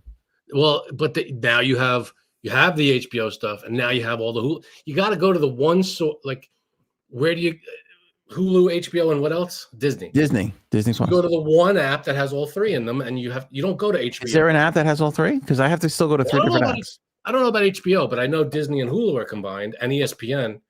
If you want anything from those, you go to Disney Plus, and it's all in there. Yeah, but it's annoying because it's like it used to be they all had their own titles and they all had their own things. And if I didn't like one thing here, I'd go to the other thing and see what they had. And now it's all just mishmash. And every time I see I see the Hulu logo on Disney Plus, I think to myself, why the fuck am I paying? So let me ask you a question. Do you pay for Hulu or Disney or both? We pay for the bundle. Yeah, the Disney, Hulu, ESPN package. Okay, but not HBO. We have HBO separate. You have HBO separate. Okay. Now, when you see, I didn't know they were combined at all. Oh, okay. So you're not seeing them. Maybe I'm only seeing them because I'm paying for the 3 together. Maybe that's why.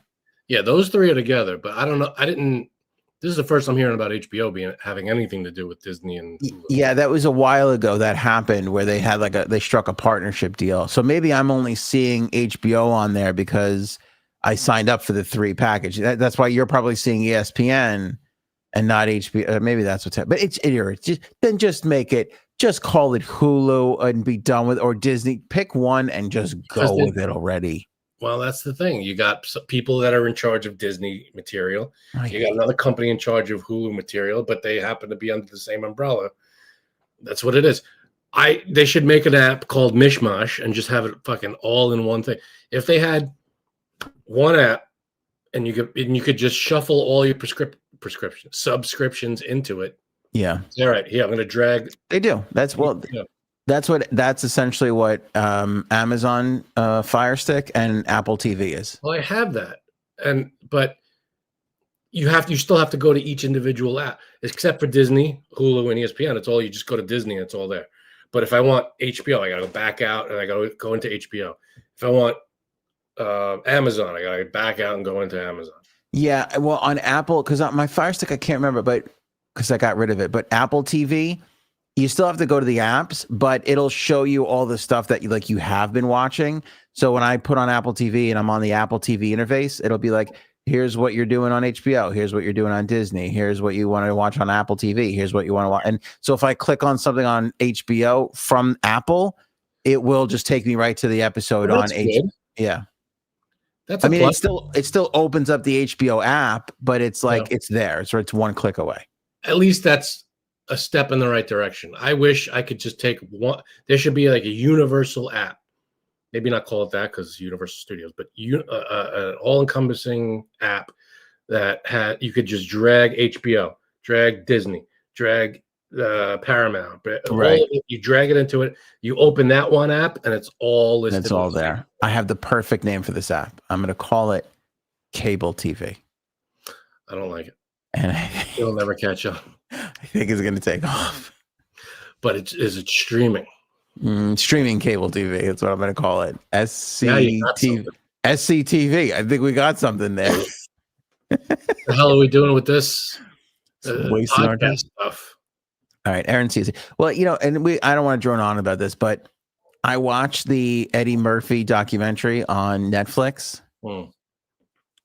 I enjoyed it immensely. But it's because I enjoy Eddie Murphy.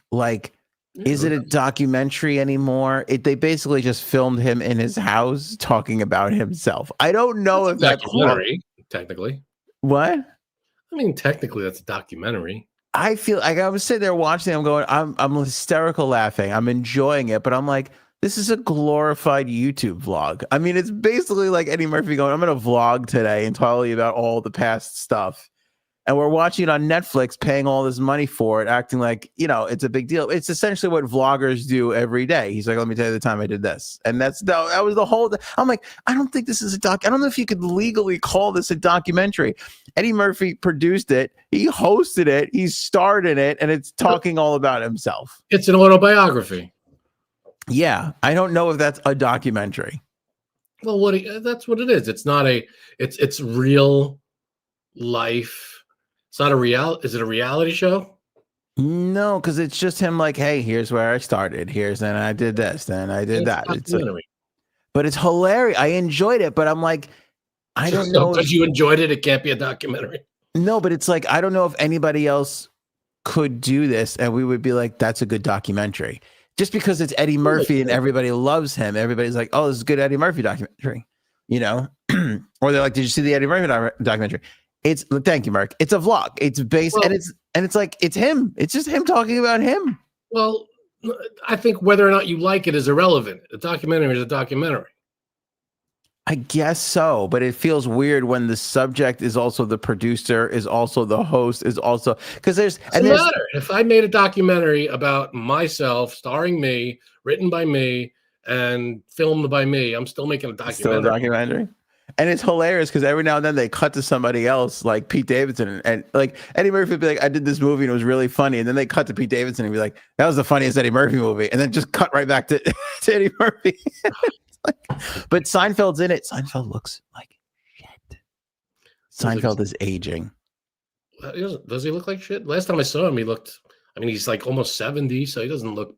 I didn't think he looked bad for his age. He looks old in this. Like, watch it. You got Netflix, right? Watch it. He looks old. Like, I worry about a Frankie-mentary. That's really funny, Erin C. Coming soon. All right, Erin C's here. Damn it. Let's not delay it anymore. AOA Game Time bonus Wednesday edition. I love it. Erin C, what do we got on tap here?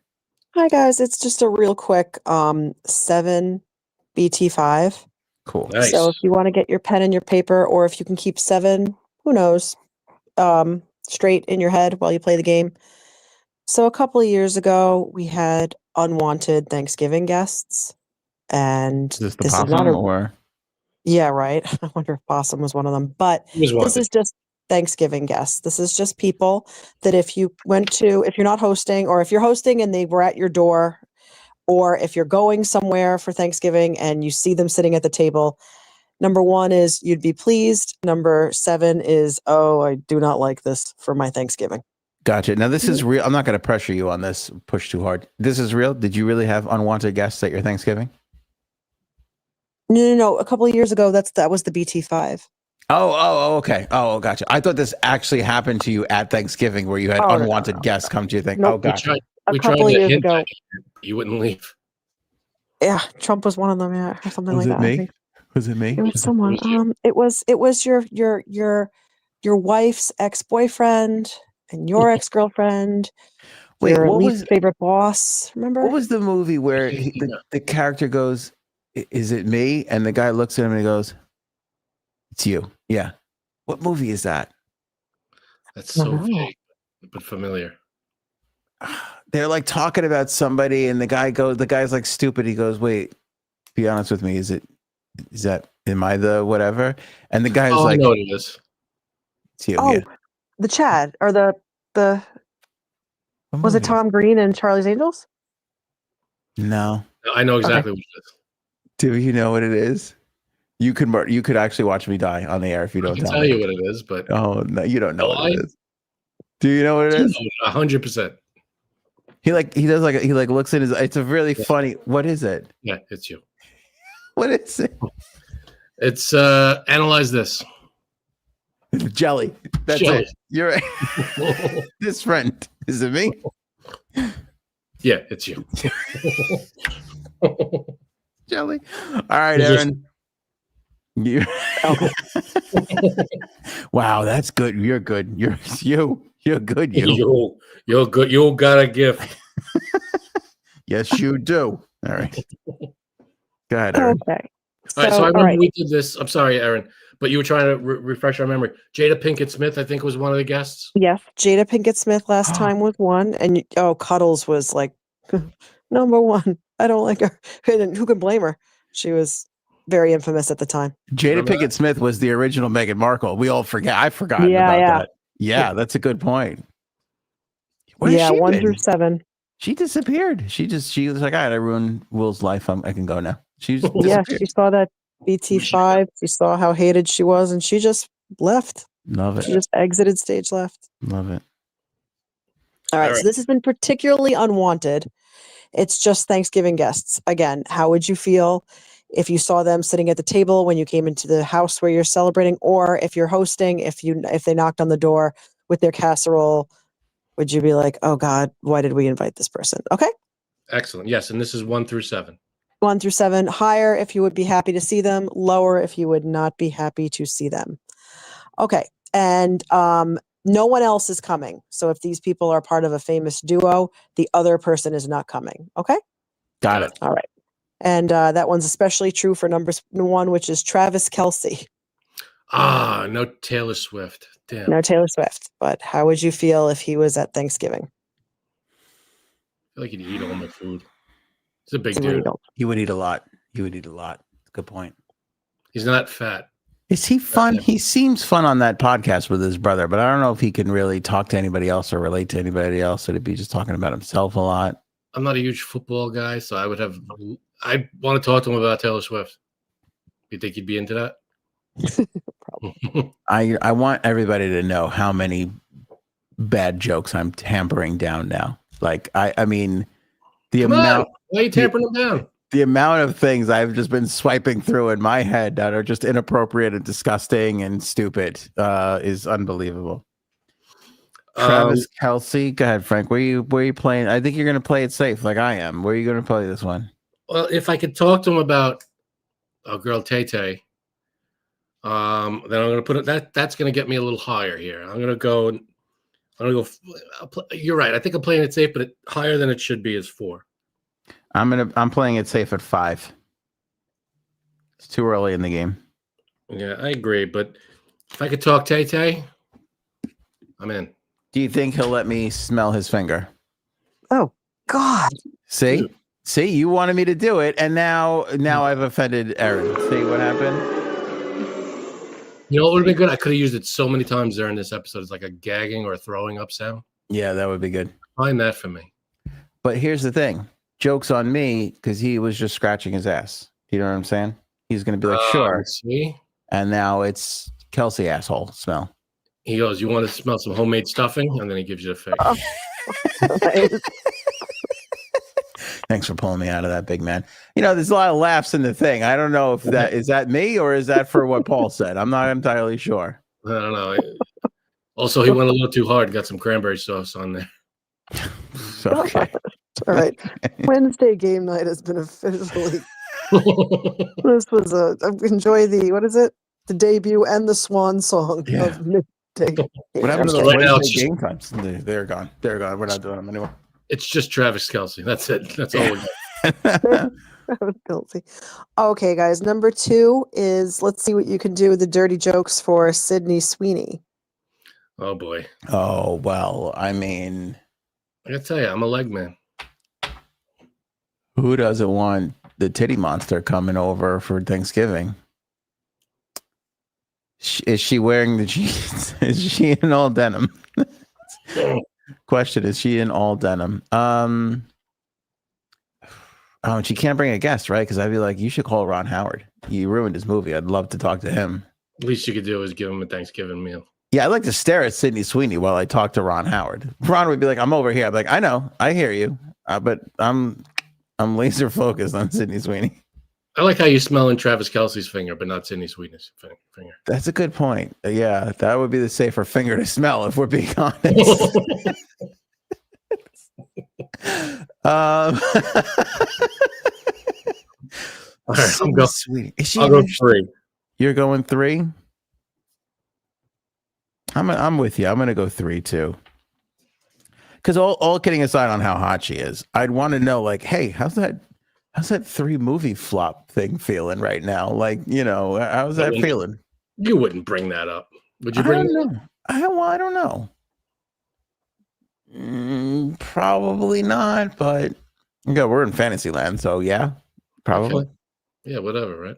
You got to kind of ask, because it's like you're super, like you're never going anywhere. You're going to have money for the rest of your life, but nobody wants to go see you. Does that bother you at all? Or are you just like, fuck those people? I got money. Yeah, what the fuck? What she has to do is get involved in like an ensemble movie with like slam dunk. This is going to be a big splash. Yeah. Like Oppenheimer or like a, like a big blockbuster kind of movie. That's how Vinny Chase came back. Smoke jumpers. Yeah. Anyway, Erin, we're ready for the next one. Okay, remember, he's not bringing a date. How would you feel if you saw Prince Harry sitting at the table? Oh, I would just... I'll let Anthony field this one. I would be like, come on, big man, come over here. Let's have a seat. Let's get him something to eat. Let's get him some comfort food in here. Yeah. Right. How you doing, buddy? How you doing, pal? Is everything okay? Bring any jam, jellies? Get that spread off the table. We're not serving spread tonight. Jelly only. Are you one of the salesmen in this pyramid scheme? Yeah. No, I would comfort the shit out of Harry. He comes up to you like, you could be selling jelly too at low cost. I have some in the car. We'd be like, shh, it's okay, bud. It's okay. You're in a safe space right now. You're like, no, I'm bugged. He writes you a note that says I'm bugged. She can hear everything. He just slides it on the table. Yeah, you can't.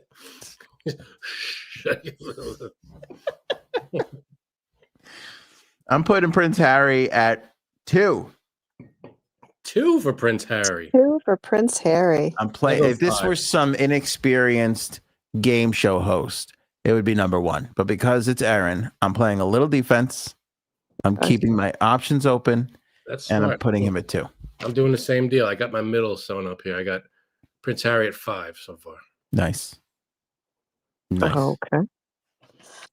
The next one is, how awkward would you feel if you walked in and saw at the table the first person you ever kissed? Oh boy. I'd have questions. What the hell are you doing here?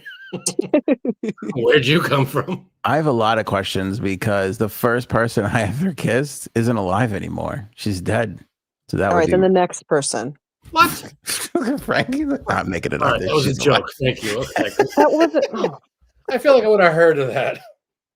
I wish I wish I was at Erin's Thanksgiving because I'd be like, listen, Kash Patel, I have a lot of questions for you.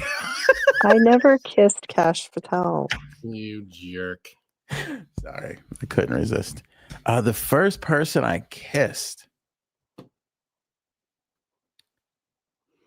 No, Anthony, your pillow doesn't count.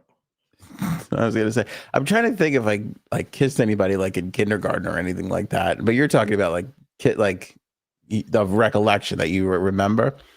How would I feel about that? I don't know. I don't know. I'd be like, okay, guess we got +1 here at the table. I mean, do I have to entertain them? Can I leave them and go? You eat and I'll be in the other room, kind of a thing. No, you have to dance for them. Dance? There's dancing? There's no dancing. No. Well, you said, do I have to entertain them? I'm changing up the rules. Now you got to dance for them. Yeah, I don't even know who's Frank's is. I don't even know. But I'm like, is there like, there's no animosity for mine. It would just be boredom. Like, I don't care about you at all. That's what Rhonda said. Who cares? Yeah. Well. There's no animosity on my end either, but it'd be weird. I haven't talked to that person in decades. Yeah. I would, you know what I would do? The first thing I would say is, can I smell your finger? See if I can't get her to leave. Every guest.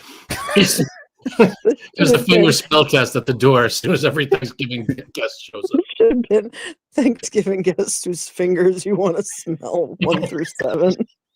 Tune into next Thanksgiving's Blind Top 5, everybody. It's going to be electric. All right. I'm going to put this at 7. And I should go 6 because, again, it's Erin. You got to play a little defense. That's what I'm doing. I'm playing safe and going 6. Yeah, you're playing zone. Okay. It's a good. You got a good list there. I'm going to go 7. I'm sorry. 7 for both of those. All right. -6. His is 6. 6 and 7. I wouldn't have told on you, Aunt, but you said it earlier that you kind of sprung on me that there was going to, because we were going back and forth about whether there'd be a game tonight. I guess I got a miscommunication. The point is, this is where the game goes a little off the rails. So for those who found 4 boring, number 5 is it's going to have to be outside because it's Ghislaine Maxwell's horse, Bubba. Oh my God. No, I have a lot of questions for Bubba. I'm going to hold up a How happy would picture you of. be to see Bubba there at Thanksgiving? I would be thrilled. I'm going to hold up a picture of Trump and be like, what's the reaction here? Let's see what happens. Once for yes, twice for no. Yeah. Hold that picture up of Trump and let's see if the horse gets an erection. That's how we're gonna be able to tell right away. Do I want a child sex trafficker's horse at my Thanksgiving? Technically, it's a rescue because I'm going to put Ghislaine's horse at 4. It's the highest I can go without going number 1. Again, I'm playing the zone. I'm playing man-to-man coverage here.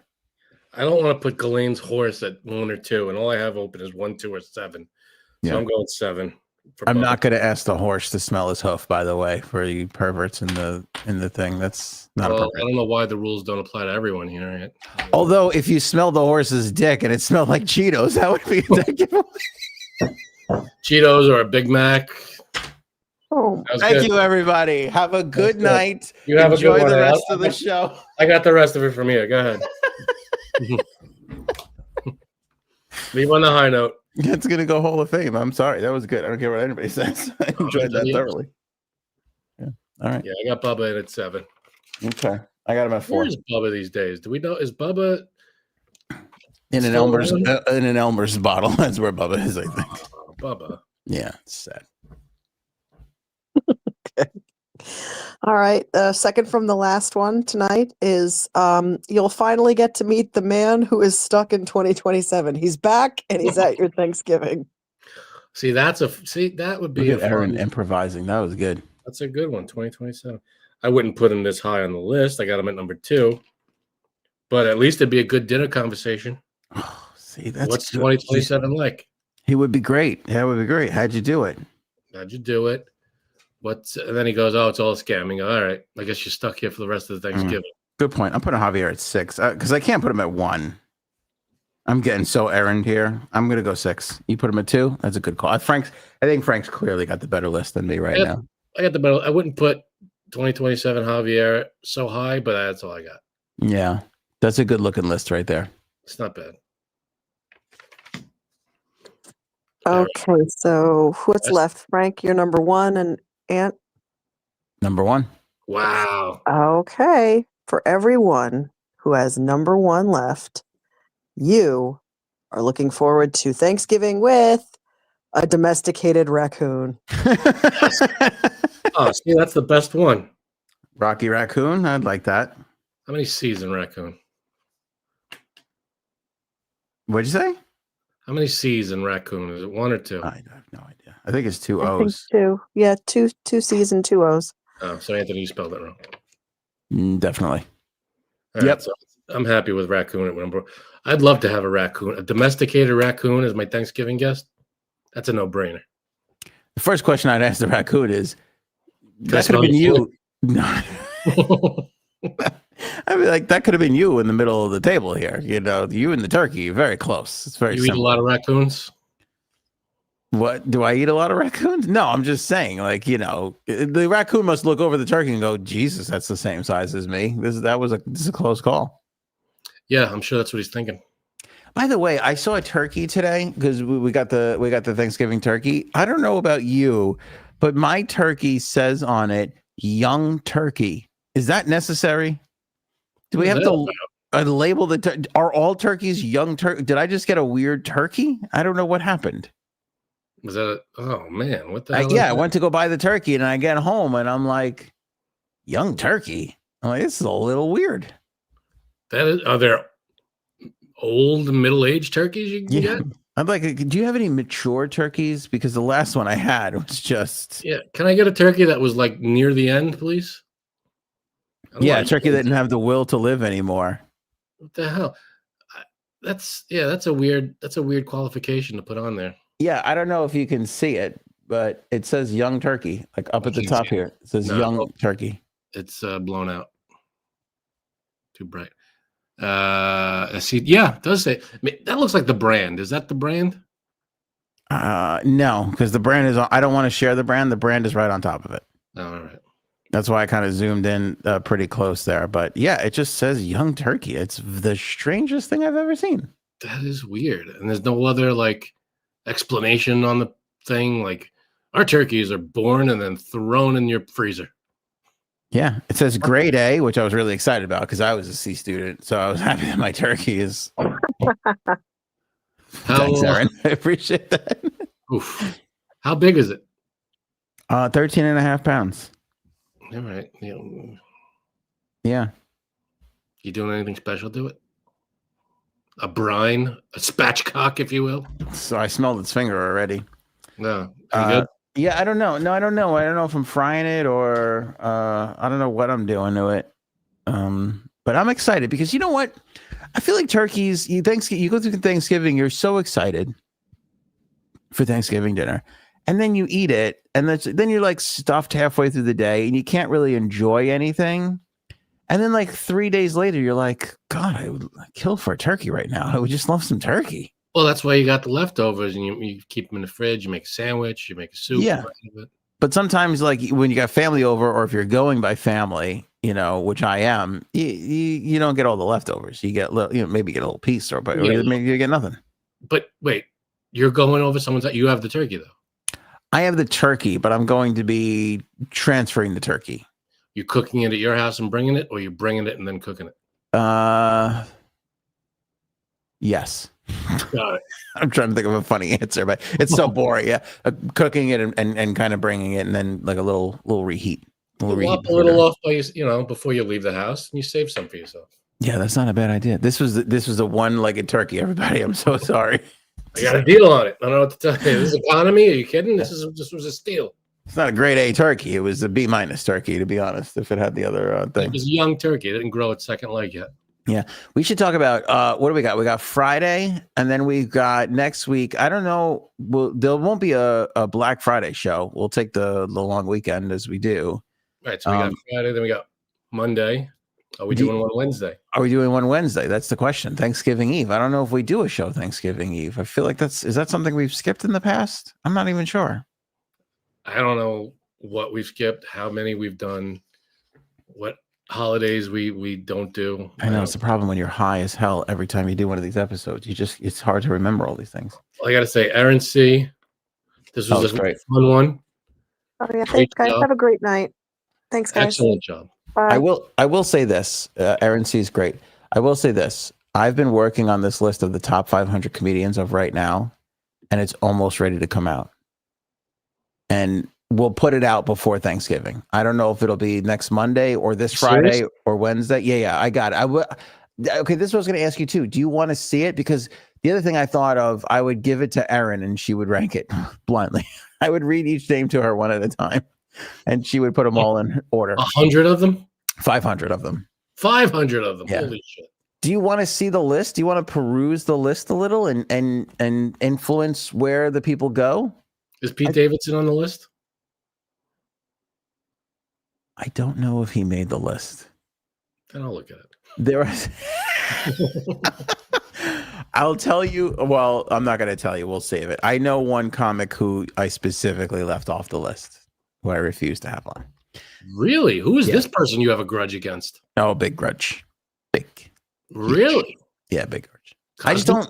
I don't think they're funny. Okay, here's the thing with Cosby. Cosby is not on the list, not because of any of the bad things he did. He is not a current comedian. And I know that he might be working today.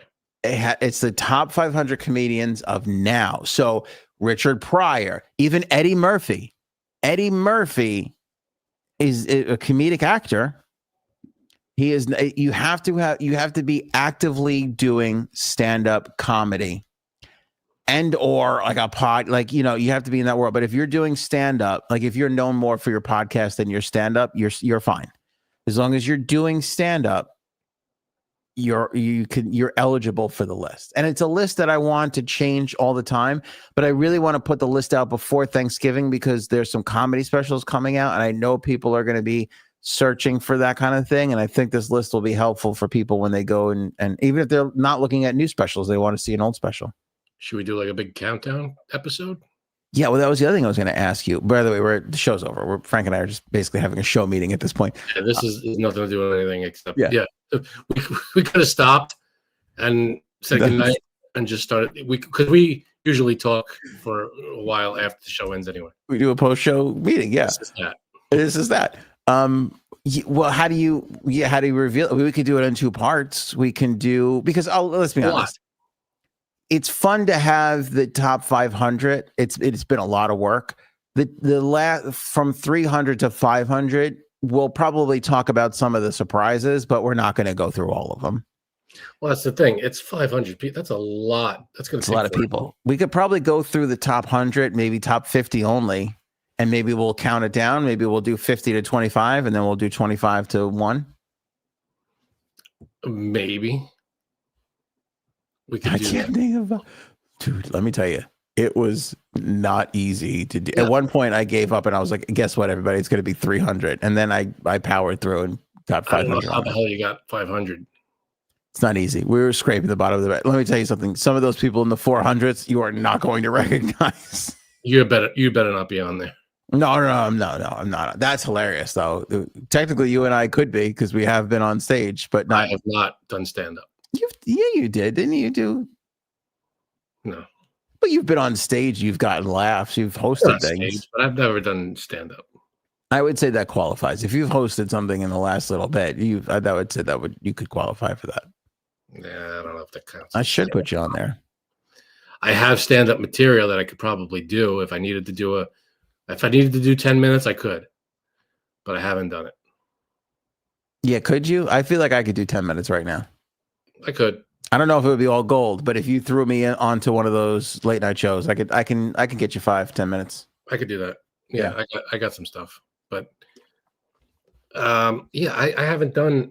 I mean, when you say I've been on stage, nothing recently. Last time I was on stage, it's been a long time. Oh, you hosted something over the summer, didn't you? Host something? What did I host? An event? Yeah, I thought you went somewhere and did. That counts. Didn't say anything funny. I don't think I did. You didn't get a laugh? Come on, you got a laugh. I'm sure you did. I wouldn't say I'm a stand-up comic is my point. Yeah, no, I wouldn't profess myself a stand-up comedian either, but some of these people on the list are barely stand-ups too. No, they're all stand, and I've watched. Some of them are hecklers that just happen to get on camera. Yeah, basically. Yeah. I've watched all of them. I've seen clips of all of them just to qualify and confirm. I'm not gonna lie to you. 2 of them, I was like, I think this person died. Let me just make sure they're still alive. That's not good. That's not a good start. Not a good start. But I think you'll be. Grain of salt. Yeah. Do you want to see the list? You want me to send you the list ahead of time? I'm going to send you the list. I'm going to send you the list because I'll be honest with you. Where I am right now, I've got the top. And here's the problem because you always want to go back and fix it again. I've got the top 50 to 150, like pretty solid. Like I like everybody's order. Everybody after that's a little bit of a mishmash. So that's what I'm just waiting to finish up. But regardless, send it over, ladies and gentlemen. Oval, written by Erin C. Wonderful, wonderful book. Pick it up today. It's fiction. It's a great book written by Erin. It's available on Amazon. Link in the description below. You could buy a physical copy like Anthony's holding up or download a digital copy and enjoy it that way. Either way, I hope you buy it and enjoy it. It's a great book written by Erin C. Comment of the episode, Frankie C. I am giving to Paul for Will Smith, Cuck Hall of Fame. Potato salad. That was a good one. Maybe we should go now. Go ahead. It's still working. Catch you next time, everybody.